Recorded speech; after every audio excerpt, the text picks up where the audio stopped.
there's so much to say, but because of time, he is the first-class material from University of Calabar. He read theater arts like I did, and he's married. He's a handsome young man. Young, yes, he's young. One of the topmost editors for Guidance newspaper. And what more do I have to say? What else do I have to say? Maybe he will tell you more when he comes up. Please, I want you with maybe if not a standing ovation, but just make it very loud to show that you appreciate the fact that he left what he had to do to come here and give you the best. Put your hands together for no other person but Dr.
Reuben Abati.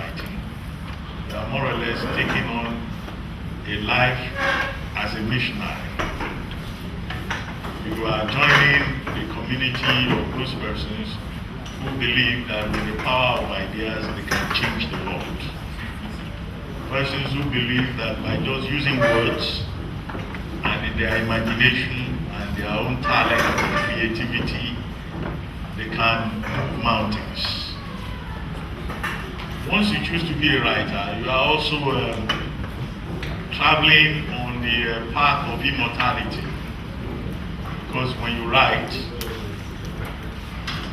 the thing gains permanence and is there for posterity. And if you are able to succeed as a writer, then you can live forever. Or some of the things you have written will live forever. And that is why today we talk about Shakespeare, many centuries after. The gentleman who introduced me, quoted a piece that I had written many years ago, which he liked. And I was wondering what piece was that, I was trying to remember. I think it must be a book review or so. you know, about a young lady whose collection of poetry was published posthumously. And it took me a few minutes to immediately connect the title to the material. But for him, that particular piece was a piece of non-fiction commentary, is relevant and it lives. And that's the kind of reward that you get as a writer. So this is my own understanding of our business. You know, that once you elect to write, you know, except you are a hack, you are not doing it for money. You are doing it because you have something to say, because you have a vision of reality that you think is important, and because you have talent. And then in my own line of business and interacting with, you know, many others who have been in this line of business, I think over the years I've been able to observe a number of things. I think the first major thing that you need as a writer is language. I see a lot of people these days move on to be writers, but they don't have the language to do it. Because writing is primarily a craft. We all talk about creativity, we talk about talent, but if you don't understand the basic rules of grammar, then you cannot write. Okay? A lot of people come to my office, they say, well, I want you to mentor me, I want to be a writer, you know, and I'll ask them, have you ever written anything? And then the guy brings a material that he has written. It's about 30 pages of how the world will end one day, and what Jesus Christ did, the kind of vision that he has seen, you know. And I say, I don't understand this kind of writing, you know, which is all about the end of the world, the dream you had, how some demons were chasing you in your dream, and everything is written in totally incompetent prose. Okay? And I say, well, I don't want to discourage people, but you know, you have to keep at it. Why don't you write this kind of material? You know, you try to guide the person, hoping that with time they will grow. So you first must master the medium of communication, which is the English language. And I tell people that when we say you must understand language, it doesn't mean that you use big words. You know, you don't write to impress. You don't write to intimidate.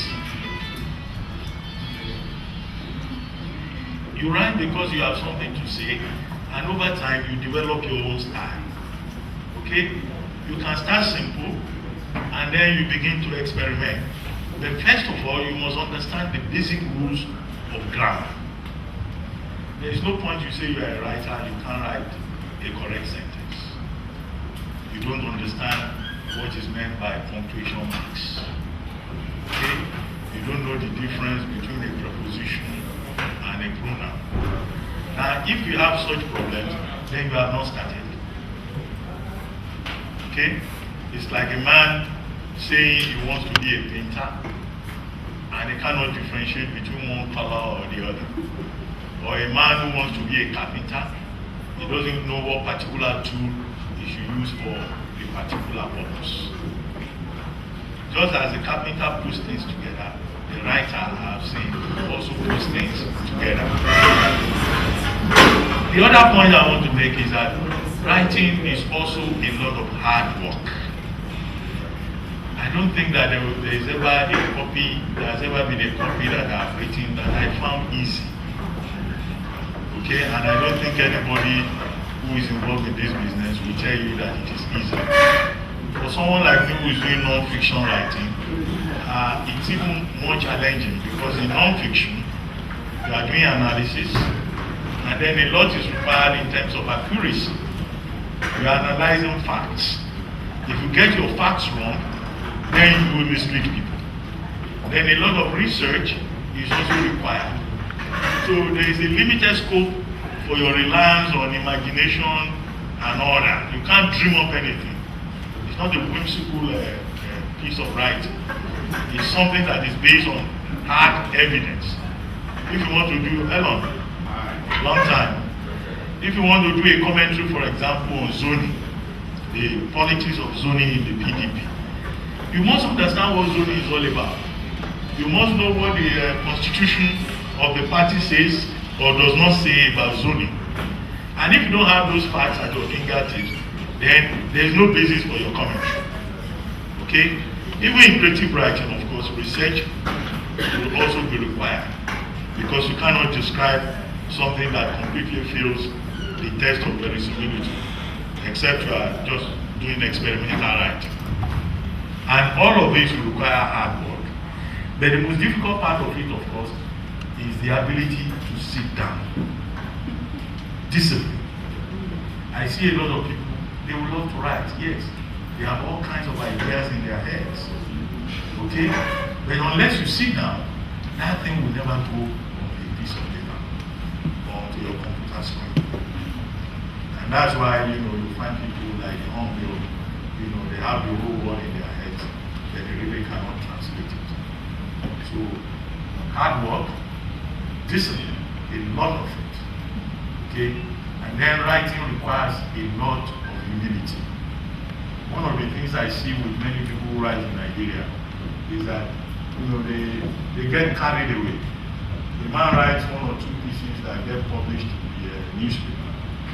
Possibly something that the editor just used to fill space because there is a crowd that then he begins to carry it about, saying that he's such a fantastic writer because he has appeared on the pages of the Guardian.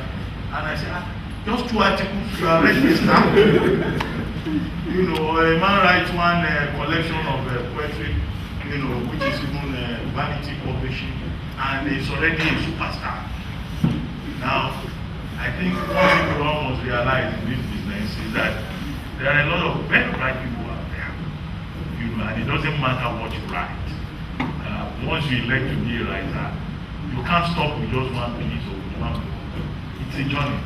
You have to continue to develop yourself.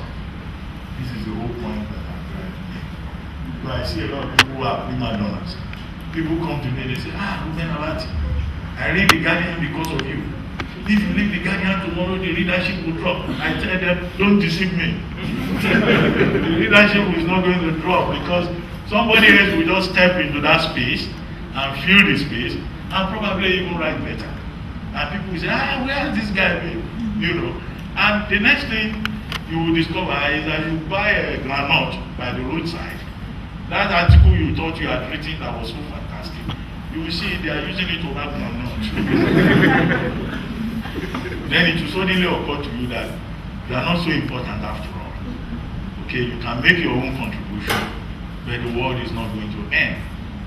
Okay, and that is why humility is very important. And that is why it is all about attitude. And then, of course, to be a good writer, you must read. I think this is a point that we make all the time. A writer cannot afford to be an ignorant man or woman because you are invariably in the knowledge business. If you are trying to save the world, then you must know about the world. If you are trying to construct images of reality, then you must be a keen observer of reality. Okay? But many people, who write, they just assume that, well, you can do your own writing without really reading. If you read, you get introduced into new worlds. Okay? You acquire new experiences. It also gives you an opportunity to also develop your own language because you see how other people do it. On many occasions, I pick a copy and I say, wow, this is very well written. I wish I had written this. I don't know whether it happens to you often. You just look at it, the writer has put the thing together. And it's so well put together, it's so simple, it's so beautiful. And it just occurs to you that, these things, yes, I thought of these things too. Okay, but you didn't write it, that other person wrote it. So it gives you an opportunity to look at it and to learn. Because writing is also about learning. And that learning process is continuous. And it's about life. So go back to the point about, humility. One of the things that I have seen in my own short experience is that editing is very important. And I think someone once said that good writing is rewriting. Okay, if you write a copy now, if you leave it, and this is what I go through virtually on a weekly daily basis. Because I'm involved in journalism, most of these copies have to go in a hurry because there are deadlines. So the process of production is very intense to be able to come up with good quality. But even then, you pick the copy the following morning. You look at it, you say, if I had more time, I would have changed this paragraph. Oh, if I had more time, I would have added this. If I had more time, the day you write a copy and you look at it another time and you are convinced that it's a perfect copy, then you are no longer writing. Because new ideas will come to you. You will reflect on it. So as much as possible, you have to edit your material. You have to rewrite it. The more you rewrite it, you see that the more polished it becomes. And even then, there may still be errors. Particularly in this business of non-fiction writing. There may be a fact that you will get wrong. There may be a tense that will be incorrect. There will be something you've typed on your screen and you think it is correct. Oftentimes the computer plays tricks on us, And that's why I always tell people, always print it out, put it on the table. There is no alternative to, reading your own copy, hard copy. Okay? But it happens, you could make mistakes. But the way you can correct that, you can address that, is to always give the copy to someone else to look at. I mean, in my office, people were assisting me to get the work. It may even be somebody as junior as the IT student, I think that's what they call them, interns, And I'll say, well, you have a diploma in mass comm, can you read this copy for me? Okay? I know she's not likely to correct the grammar or whatever, but I want to test her reaction because she's a human being, she's a potential reader, okay? And as she's reading and watching her, and oftentimes you'll be surprised. That young person that you even think cannot correct you, she may spot one or two things. And then she says, sir, this sentence, or why don't you add this? I read this thing in one paper, or I think you got this detail wrong. Somebody that you ordinarily even think is the most junior person in the office. Okay? Sometimes it's somebody who is even more specialized. I mean, if it's a conference paper, then you have to go and look for somebody who is like an expert in the subject. And you say, please let me look at this. I hope I haven't mixed it up. It takes nothing away from you. The person looks at it, he tears it to pieces. And he says, these facts are wrong, these ones are not okay. At the end of the day, you will have a better paper. And some people are so supremely confident of their own supreme intelligence that once they write a copy, they don't want to show it to other people. Okay? Or they show it to other people, then an argument will start.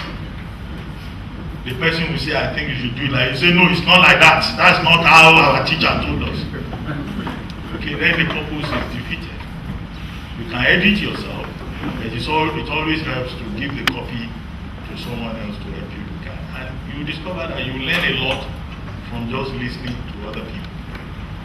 For you to be able to write well, you must also be able to listen. But I know that that's a very difficult thing for us in this environment, with this our GSM culture. Nigerians like to talk a lot. Okay? But writing is also something that requires a lot of solitude. You must be able to enjoy your own company. Okay? Because that is when you are able to reflect. That's when you are able to think. That's when you are able to run away from the noise around you, and then you embark on that journey within to come up with ideas. But if you don't have a moment of silence, you don't have a moment unto yourself, and you are just perpetually talking and not reflecting, then it will be very difficult for you to come up with ideas. Okay, and that also has to do with discipline. Then, of course, if you do my kind of job, you are engaged in non-fiction writing. Then it's also important for you to know the medium that you can use to push your ideas across. I mean, I work in a newspaper house, so I have a platform. I've been around for some years. Okay, I studied up to PhD level, so I have an idea if I want to write serious essays, I know where to take it to. And then I wait for the editor to tell me whether it's good enough or not. But for beginning writers, you may not really know what to do. So if you want to do my kind of job and say you want to write for the press, the first thing is to have something to say. And anybody can write for the newspapers. You don't have to be employed as a journalist. You can write an opinion on any subject under the sun. What we require in this line of business is that the material should be well written. By being well written, we expect that all the rules of grammar will have been respected. And this your writing doesn't have to be a long essay. It could be something as short as a 200, 100-word letter to the editor. The road in your street is not good. You want Governor XYZ to do something about it. You took part in the Garden Literary Festival in Port Harcourt, and you think that it's a good project, and government should support it, and that the reading culture should be promoted. All this that I have said is good material for publication, but it has to be well written. To get the email of the newspaper, or to know the email address of the particular person who is the editor in charge. And then you send the material, and if it is good, it gets published. And that was how many of us in fact started. You could write like 10, 20 pieces that will never be published. Then the thing you do then is you start studying the newspapers to see the articles that are successful. What is it that they contain that attracted the editor? And you keep practicing. Writing is something that you develop like a habit over time.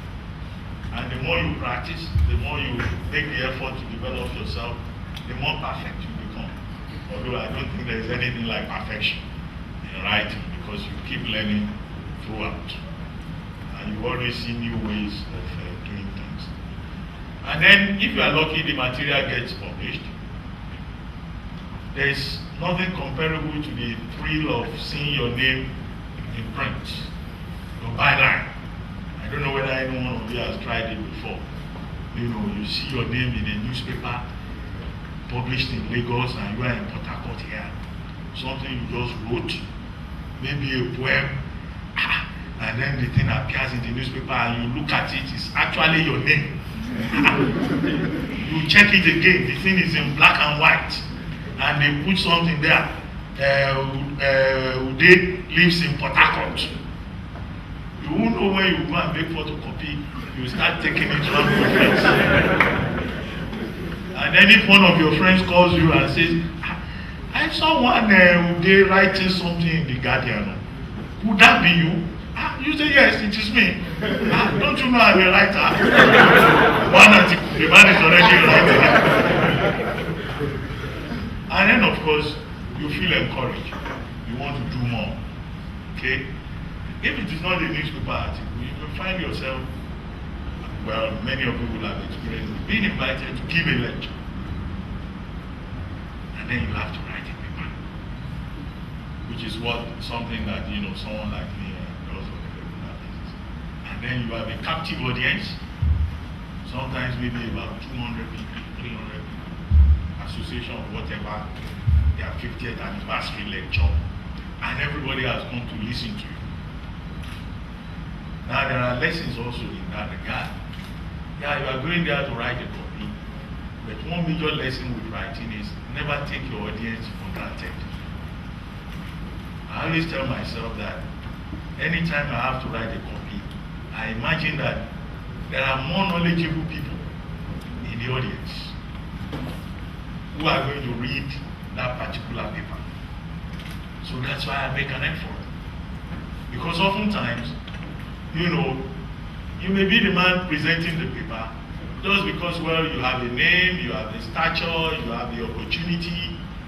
But just know that there will be one or two people in that hall who probably know that particular subject more than you. Then you don't want to disappoint such people. And that is why writing requires a lot of preparation.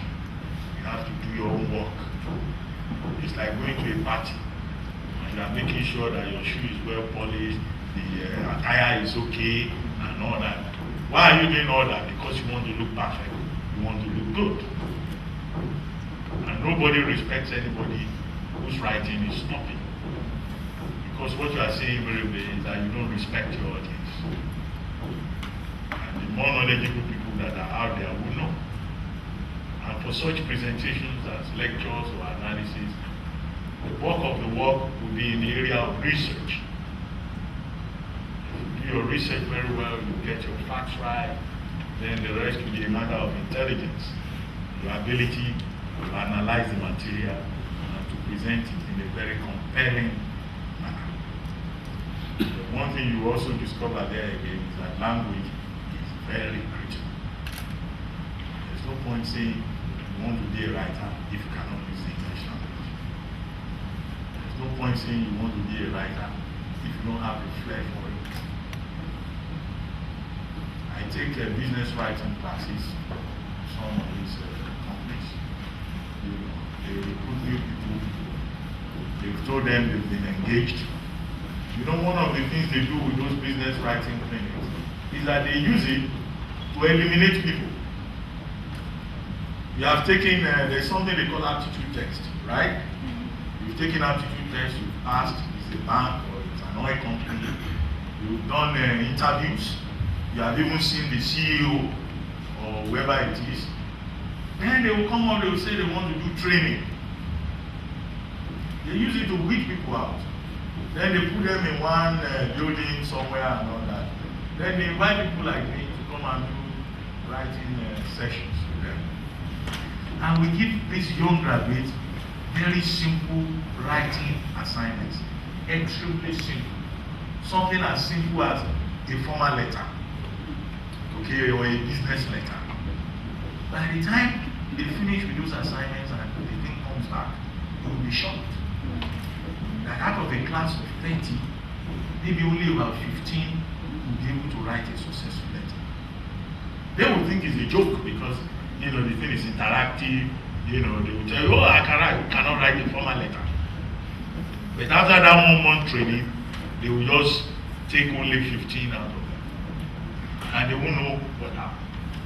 Because these new establishments, these companies, they will tell you that they can't recruit a man or a woman who cannot communicate. That we're in the business of relating with the public. So what it therefore means, what I tell people in such situations, therefore, is that for you to get ahead in life, right, you must be able to write. You must be able to communicate. It's one of the basic skills that you need in a world that has become competitive. You may not end up as a Wole Soyinka, you may not end up as a JP Clark, you may not end up as a Helen Abila, but you also need to be able to write. And you know, some of these, I tell people, I say, look at the Americans, look at some of these Western countries. They place a lot of emphasis on communication. When last did you see an American president who is very inarticulate? He may be dumb, but he will be able to express himself. So these are some of the challenges. I told you that I will start by just talking generally and giving you the benefit of the few things that I've learned in the past few years of trying to use words and also trying to communicate with the public. I think now in this second segment I'll throw it open. Just listen to your questions and comments, and then I can respond to those questions and comments. Hopefully you'll be able to cover some of the things that I may not have drawn attention to. Okay? Who would like to go first? Is there a second microphone? No? Okay, we share this. Good afternoon. My name is Jaja. I'm a writer, and I also love your articles. I follow them regularly. The Guardian your column. And I also happen to love non-fiction writing. I have written one or two articles. Fortunately, they've been published. What's the name? My name is Chacha. What's the Mila first name? Chacha. Samuel Mila Mila Chacha, Chacha. yes. I know the Bible. Yes. So I have followed you, and I really enjoy writing myself.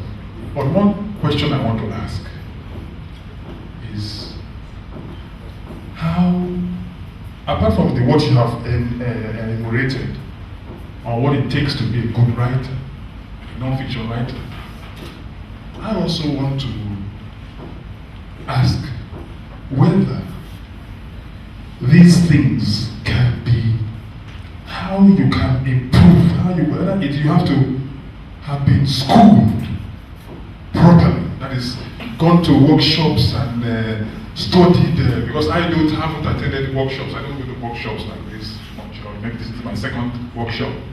But because I believe that as a writer, it's something you have inside of you. It's a natural thing. It's a gift, more or less. Language is something you use every day to communicate, and writing is something you just have a flair for.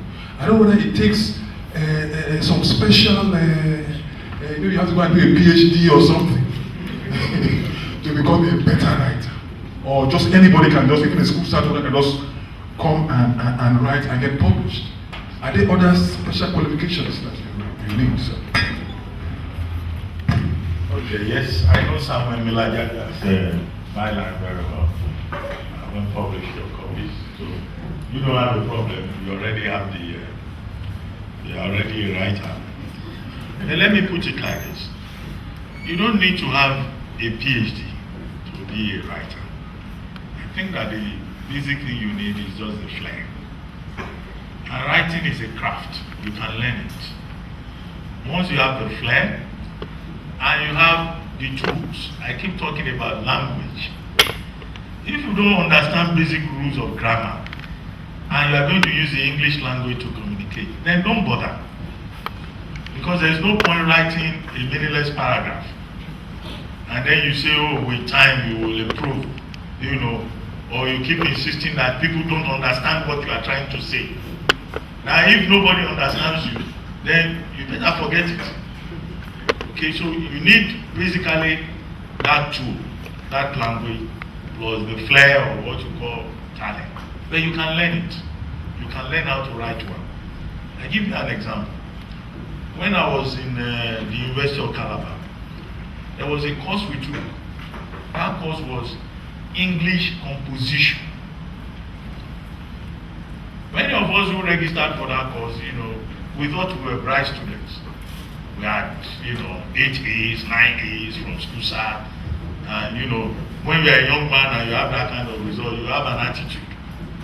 But we had this teacher called Mrs. Vandamani. She had read English, I think, in Oxford.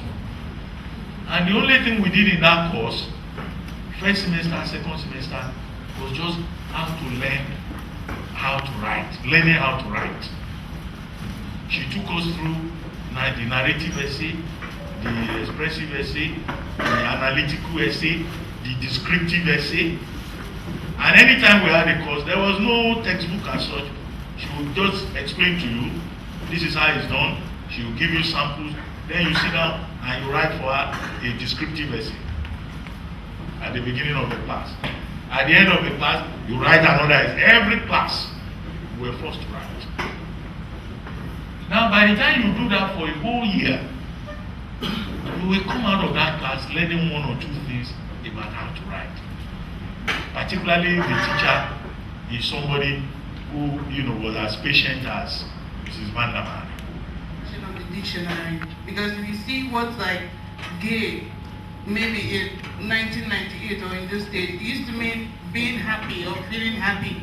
But now, if you say I'm gay, it means you're homosexual or lesbian or something. So it's good that we always have the right versions of the dictionary. We always buy new dictionaries, new editions, because English words get updated, modified, the pronunciation, everything changed every day. Noted. Yes, next.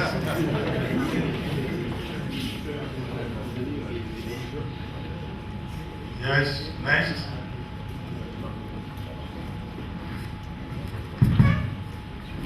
Dr. Abati, good afternoon.